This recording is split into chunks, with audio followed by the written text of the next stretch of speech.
Get right to Belen de Leon to talk about this ongoing threat. Well, the winds have not stopped there. Right now, we have some significant gusts in the area. So let's take a closer look at the monitoring stations around there. And you'll notice the humidity is very low. It's in the single digits, but also these gusts are ranging anywhere between 20 to close to 40 miles per hour with sustained winds just in the north of where the fire is currently burning, about 21 miles per hour. That's the area that I'm noticing the strongest winds right now when we take a look at the gusts across the whole area. Now, the Inland Empire and over into Orange County, we have some strong winds as well. And today is looking even windier than yesterday with that continued low humidity.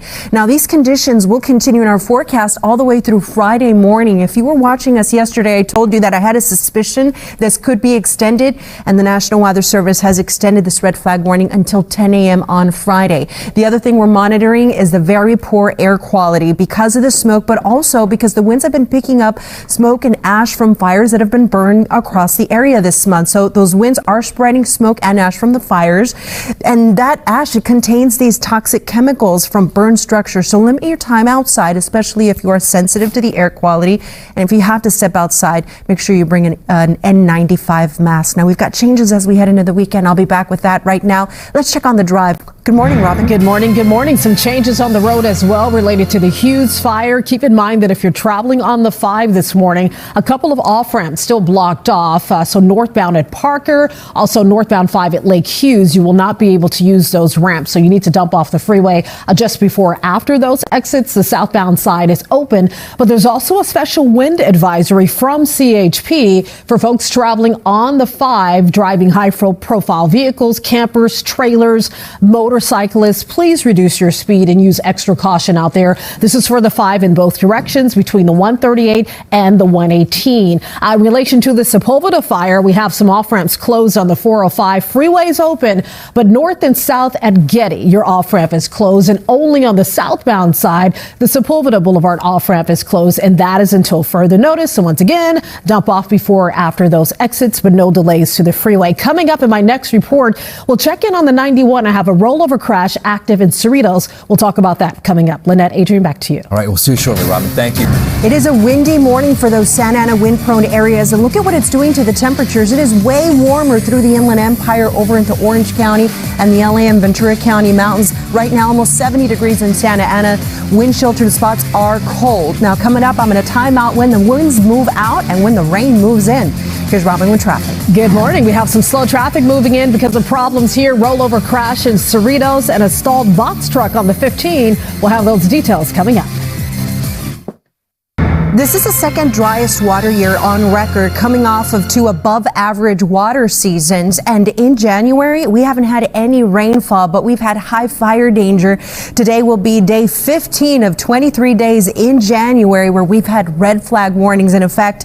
And that red flag warning has been extended through tomorrow. So here's what I'm watching. Today, the winds, they're going to make a comeback. And in fact, I'm looking at the winds even stronger than what we had yesterday. These winds are picking up ash and dust and causing some very poor air quality, so make sure you take that mask with you whenever you leave the house if you're going to be outside for an extended period of time, especially. Now, the red flag warning has been extended through 10 a.m. tomorrow. Even though the winds will weaken tomorrow morning, we're still going to see that low humidity, and then changes as we head into the weekend. Rain and snow finally in the forecast, but I'll tell you why that's going to be a double-edged sword in just a minute. Let's check out the winds in Santa Clarita because the winds have not stopped here, and in fact, they're going to get even stronger. So you have some gusty conditions, but around late this morning and during the early afternoon, the winds are going to pick up even more, gusts potentially upwards of 40 miles per hour. And because of the Hughes fire, we have a smoke advisory in effect through the I-5 corridor, the Santa Clarita Valley, the San Gabriel Mountains, the San Fernando Valley, and all the way into the western Santa Monica Mountains.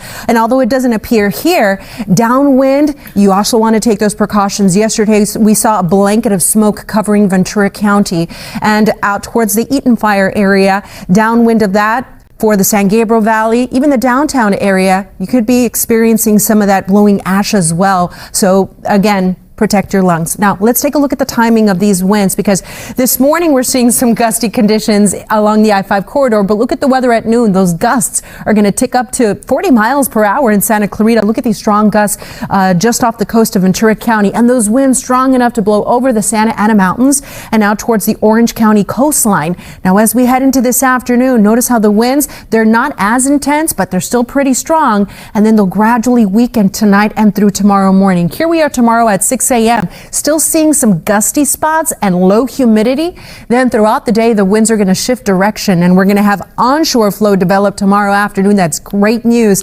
That's going to cause the humidity to go up and for that fire danger to lower. And in fact, the fire danger will lower even more as we head into the weekend. There's a storm system that's going to drop in from Canada, approach our area as we head into Saturday. Look at how things are going to change. Tomorrow, the numbers are coming down, the winds will be weaker, and clouds will start to move in. And then we get to Saturday. It'll start off dry, but through the middle of the day and into the afternoon, we could be seeing some light to moderate rainfall. This is going to be a cold system. It's going to cause that rain to switch over to snow Saturday evening into Sunday. That snow level could drop as low as 3,000, 4,000 feet. Accumulations about 1/4 of an inch to up to about 1.5 inches in the mountains. And we could see significant snowfall above 7,000 feet in the mountains, up to 1 foot of snow. So there may be some winter travel alerts issued. That rain could linger in our forecast all the way through Monday. So this is a very dynamic forecast in the next 7 days, and you want to stay tuned to updates from our First Alert weather team. At least today it's going to be windy, so continue to take those precautions because of that fire danger. Over the weekend, you see those changes moving in with temperatures that'll be much cooler in the 60s and 50s. The valleys and Inland Empire, windy today. Gotcha. Winds don't weaken until we get into the overnight into Friday, and there you see the big drop in temperatures as we head into the weekend, almost a 20-degree drop. In the deserts, watch out for blowing dust, and we'll have that chance of rain Saturday and Sunday. The low desert, a chance for rain on Sunday. And in the mountains, you may want to avoid any travel here as we head into the weekend, because there's a possibility for some snow affecting pass level. Chains may be required, so stay tuned. That's your weather, everyone. Hi, Robin. How are things going? Oh, we have some trouble spots to talk about, Belen. We're going to head over to, actually, I'm going to back this up. I think I have one more before this. Yes, let's start off with the 10.